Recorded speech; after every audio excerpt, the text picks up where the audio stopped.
Assis-toi près du feu, j'ai une histoire à te raconter.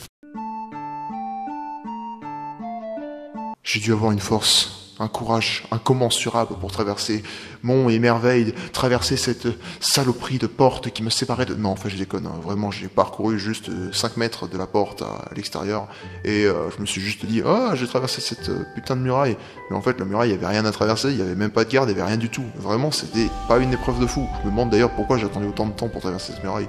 Le courage, la famille, j'en sais rien. Quelque chose me poussait à rester à l'intérieur. Mais bon, quelque chose m'a poussé à aller à l'extérieur aussi. Et maintenant j'y suis, je sais même pas quoi faire. Le nord, l'est, l'ouest, je sais même pas du tout où aller en fait. Je n'ai pas de chemin, je n'ai pas de route, je n'ai pas de destinée, je n'ai pas d'envie particulière. J'ai déjà traversé cette muraille et pour moi c'était déjà un énorme pas. C'est comme si j'avais déjà parcouru ce que je voulais parcourir. Comme si j'avais déjà franchi ce que je voulais franchir. C'était un peu con de réfléchir comme ça, c'est comme si j'allais faire demi-tour. Mais il ne fallait pas que je fasse demi-tour, ça servait à rien de toute façon. Maintenant j'avais laissé ma vie derrière, et retrouver mes parents, ça aurait été quelque chose d'idiot. Ma vie se trouvait devant moi. Cette plaine, cette forêt, qui sait, ce vaste monde qui s'étendait devant moi, un univers aussi fou et aussi vaste, rien que pour moi. Je me demande si je vais rencontrer des gens d'ailleurs. Je me suis toujours posé cette question. Est-ce que je vais rencontrer quelqu'un? Avoir un nouvel ami dans ce monde? Je n'en ai jamais vraiment eu à l'intérieur du mien, pourquoi je n'en aurais un dans le nouveau? Mais bon, tout est possible maintenant. Alors j'ai avancé, j'ai marché, j'étais dans une sorte de vaste plaine. Je savais pas vraiment où j'allais en fait. Et je pense que je me suis posé cette question des heures durant. Et j'ai marché des heures durant. Mais j'avais quand même la foi au ventre. J'avais vraiment quelque chose. Je voulais aller quelque part. Où, je n'en ai aucune idée, mais je voulais aller quelque part. Ça faisait déjà des heures que je marchais et je me suis posé sur un coin. J'ai commencé à grignoter quelque chose. J'avais un peu faim, un peu soif. Ah, quelque chose de normal. Je vous raconte ça comme si c'était important, mais en fait on s'en fout. C'est même pas des détails de l'histoire qui sont importants. Par contre, ce qui arrive, là, c'est quelque chose d'important. Je voyais approcher une sorte d'autochtone, un individu.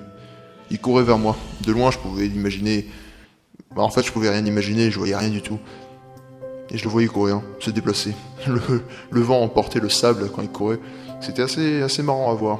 Mais je pouvais deviner déjà qu'il était de petite taille. Je me posais plein de questions à ce moment-là. Qu'est-ce que c'est? Alors, j'ai eu un peu peur et je me suis caché derrière un rocher. Je le voyais approcher en courant. Et puis s'est arrêté exactement là où j'étais. J'avais oublié mon sac comme un idiot et il était en train de le fouiller. Je le regarde, insistement, je ne sais pas ce qu'il veut, et il m'a vu, il se rue vers moi. Je m'en souviens encore comme si c'était d'hier. Ce regard de fou, on aurait dit qu'il voulait m'étriper. Et puis il s'approche de moi et... Hé, salut! T'es un gosse de la contrée, c'est ça? Ah, de quoi tu parles? Eh si, tu sais, la petite contrée qui se trouve éloignée, entourée de murailles, ce petit coin de paumé. Ouais, mais comment tu le sais? Ah, vous avez tous cette tronche là-bas. Merci, enfin je parie que c'est pas un compliment. Ah non, pas du tout. Et t'entendras jamais un compliment sortir de ma bouche, espèce d'enculé. Merci, c'est super gratuit ce que tu viens de dire. Non, suis-moi. Et pourquoi je vous suivrai? Pourquoi je vous ferai confiance? Écoute mon petit con, t'es la seule personne que t'as rencontrée depuis le début, enfin depuis que t'es sorti de ta putain de muraille, alors tu vas me suivre et tu vas arrêter de faire ta lopette. Ouais, enfin... Quand même...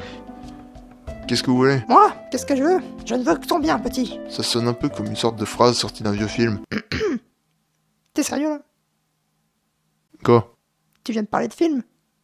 Ben ouais, c'est quoi le problème? T'es au courant que les films sont pas sortis? Il n'y a pas d'existence de films.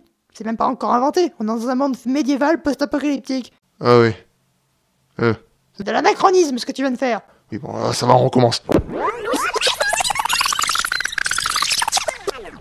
Suis-moi, je vais t'aider. Mais pourquoi? Je suis pas du tout perdu, j'ai pas du tout de problème. Ah ouais? Rien qu'à ta tronche, je me pose déjà des questions. Et comment ça? Regarde-toi, t'es tout sale, t'es tout fripé. T'as peur, tu transpires, t'as faim, t'as chaud, t'as soif. Ouais bon ça va, j'ai compris. Ouais, je vous suis alors du coup. Bah, de toute façon, je crois que t'as pas trop le choix. Hein. Je suis la seule personne que t'as rencontrée ici, alors... Je l'ai suivi, je pense que je n'arrêtais pas de le suivre. Et bon, d'un côté, il avait pas tort, c'était la seule personne que j'ai rencontrée depuis que j'avais quitté la muraille. Je me demande vraiment où est-ce qu'il va m'amener, ce qu'il va me montrer, et ce qu'il va vraiment m'aider, je n'en ai aucune idée.